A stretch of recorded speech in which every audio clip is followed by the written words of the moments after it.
तो इसीलिए जरूरी है कि हम शिक्षित हो। माता पिता के लिए भी कहूंगी, बच्चों को शिक्षित करिए आप, खास करके बेटियां, क्योंकि उसको दूसरे घर जाना है। एक बात हमेशा, यहां पर ऐसे शायद ही कोई माँ बाप होंगे जो चाहेंगे कि उनकी बेटियां ससुराल में अन्याय सहे। कोई चाहेगा, कोई भी माँ बाप यहां पर, कि नहीं भाई कोई भी अन्याय हो तो सहना है। सर सब हिला रहे हैं और बोलते ऐसी ऐसी लाइनें हैं बेटियों को, तो अलग अलग सी पता नहीं कैसी कैसी बातें कह कैसे देते हैं। बेटा डोली जा रही, अर्थी वापस आनी चाहिए। कैसे कह सकते हो ये बात आप? सोच कर देखिए। और जो बच्चे सच में अपने माता पिता की बातों को पत्थर की लकीर मानते हैं ना, फिर सच में ऐसा ही करते हैं वो। फिर कितनी ही बड़ी बात होता है, वो अपने घर पे कुछ नहीं बताते। ये बात कहनी चाहिए हमें अपने बच्चों को, जिनको हमने पैदा किया है, उनको पाल पोस कर इसीलिए बड़ा किया था कि दूसरों के घरों में उस पर अन्याय हो और वो अन्याय सहे और वापस ना आए।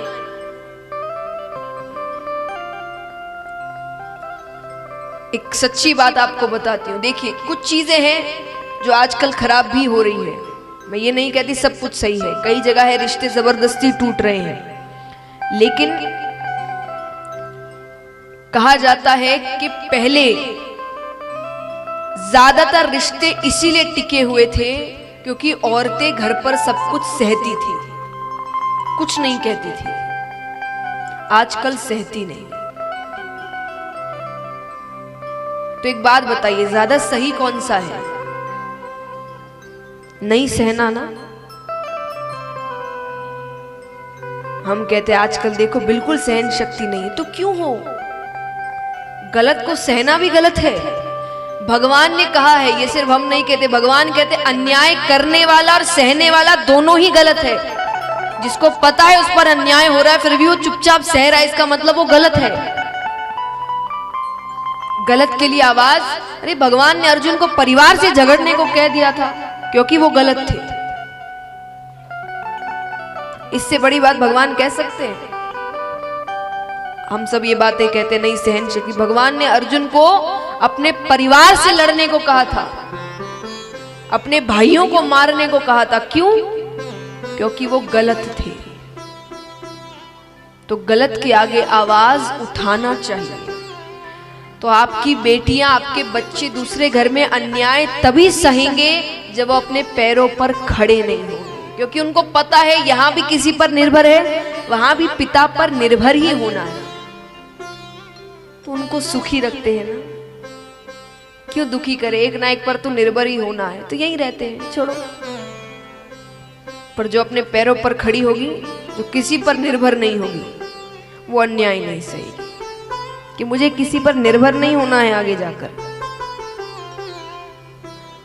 तो अपने बच्चों को शिक्षित करिए, ये सीख दीजिए कि बेटा न्याय कहीं नहीं सहना।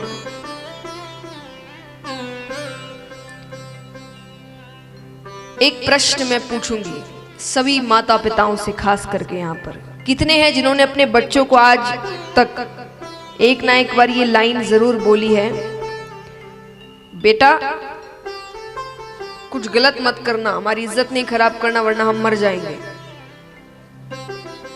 हाथ उठाना, कितनों ने कही है? अब शर्माओ मत, अच्छे से हाथ उठाओ, इतने इतने से हाथ उठाने से नहीं चलेंगे। किस किस ने कही है हाथ उठाना? ये बात कही है ना? अब एक बार विचार करिए। मैं आपको बहुत साधारण सी बातें बता रही हूं आज का समय देखकर, क्योंकि आज का समय बहुत खराब हो गया है। वो भगवान का रूप तो है नहीं कि कभी गलती करेंगे नहीं, है क्या? भगवान का रूप है वो।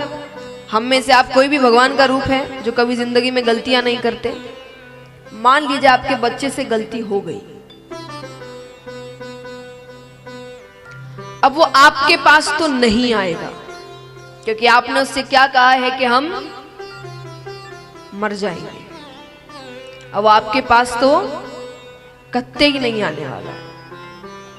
अब विचार करिए, क्योंकि वो आपके पास नहीं आ रहा, उसकी उस गलती का फायदा कितने लोग उठा सकते हैं, उससे क्या क्या नहीं करवा सकते हैं। विचार करके देखिए। वो किसी और से मदद मांगे, खाली फ्री में तो कोई मदद नहीं करने वाला, माँ बाप तो है नहीं वो, चाहे पैसे के रूप में हो, किसी भी रूप में हो। कितना फायदा उठा सकते हैं आपके बच्चों का? उठा सकते हैं कि नहीं? एक बार सोच कर देखिए। गलती से ही गलती हो गई बच्चे से, अब आप चाहेंगे ऐसा कि आपके बच्चों का कोई फायदा उठाए? संस्कार देना अच्छी बात है, लेकिन इस प्रकार नहीं कि वो कुछ गलती कर दे तो आपको बताने से डरे। एक बात अपने बच्चों से हर समय कहते रहना, हर समय, चाहे वो, क्योंकि आजकल जो बच्चे डर की वजह से क्योंकि हम भी जानते हैं आज के समय कंपटीशन कितना है, पहले था इतना। आज बच्चों के लिए कब उनका दिन निकल जाता है पता नहीं चलता। हम तो कब स्कूल का बैग फेंक कर खेलने चले जाते थे, पता नहीं चलता था। और आज वो बच्चों के कब दिन निकल जाते हैं ट्यूशन से, इससे उससे, कि उनको पता नहीं चलता। तो इतना कंपटीशन है बाहर, इतने लोग हैं उनको नीचे गिराने के लिए कि कम से कम घर पर तो हम वैसा कुछ ना करें। एक वातावरण तो उन्हें ऐसा मिले जो उनसे बहुत प्यार करता है। तो एक लाइन अपने बच्चों से हमेशा कहते रहना, चाहे कुछ भी हो जाए, बड़ी से बड़ी गलती हो जाए, मैं तुम्हारा साथ कभी नहीं छोड़ूंगा, कभी नहीं, हर वक्त बचा लेंगे तुमको, हमसे कभी मत डरना, कुछ भी हो जाए हम तुम्हारे साथ हैं, कोई कुछ नहीं बोल पाएगा। फिर उससे गलती हो भी गई ना तो वो सबसे पहले आपके ही पास आएंगे। और ये बात आप भी जानते हैं, आप कितना ही डांट ले मार ले, पर आप उनको बचा लेंगे, उनको त्यागेंगे नहीं। और दुनिया वाले उस इतनी सी बात को कितना बड़ा बना देंगे ये हम भी जानते हैं। तो वो हमें आकर बताए, ये ज्यादा जरूरी है ना। तो संस्कार दीजिए, पर ये कभी नहीं कहना कि ऐसा नहीं हुआ तो ये हो जाएगा, वैसा नहीं हुआ तो वो हो जाएगा, इतना मार्क्स नहीं आया तो ऐसा हो जाएगा। कोई बात नहीं आया तुम मेहनत करो, मेरे लिए मेहनत जरूर है। अगर मैंने तुमको मेहनत करते हुए देखा है ना, मेरे लिए वही जीत है, उससे बड़ी जीत मुझे नहीं चाहिए। तुमने मेहनत की है, मेरे लिए जीत गए। दुनिया वालों के लिए दूसरी बार जीत जाओगे, तीसरी बार जीत जाओगे, मेहनत तो की है ना। ये जरूरी है, क्योंकि आज का समय बहुत बदल रहा है। बच्चे ज्यादा ही कोमल हृदय हैं आज के समय पर, ये हम आए दिन सुनते हैं। चाहे पढ़ने वाले बच्चे हो या कुछ भी हो, एक बार फेल हो जाते हैं या कुछ हो जाते हैं, बड़े बड़े कदम उठा लेते हैं।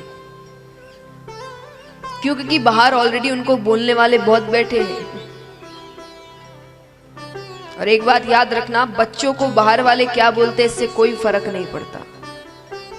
आज के बच्चे ऐसे ही हैं, उनको बाहर वालों से कोई फर्क नहीं पड़ता, उनको सिर्फ अपने घर वालों से फर्क पड़ता है कि मेरे माता पिता क्या बोलते हैं। बाहर वालों को तो जवाब देते ही है ना, क्या करना उनसे। हम ही उनको कहते हैं ऐसे थोड़ी होता है, लोग क्या कहेंगे, ये क्या कहेंगे। उनको फर्क नहीं पड़ता लोग क्या कहेंगे, उनको फर्क पड़ता है आप क्या कहेंगे, आप क्या सोच रखते हैं। तो महाराज